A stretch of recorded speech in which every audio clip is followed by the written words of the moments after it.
慢点的，这左右都流光的。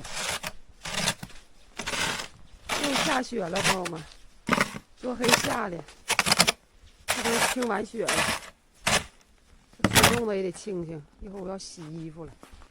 今天16放水的日子吗？啥日子？放水日子。放水日子。昨天我都该洗头了，我都没洗，我就等今天洗了。你看下那么厚一层呢。这就清清水就得了，冰都不用整了。本来房顶上都一点雪没有了，你看这昨黑这一下又那么多了，完了又得化的不像样。哎，那头顶上咋还那些雪呢？啊？头顶上？那嘎达不穿。树呢掉。啊，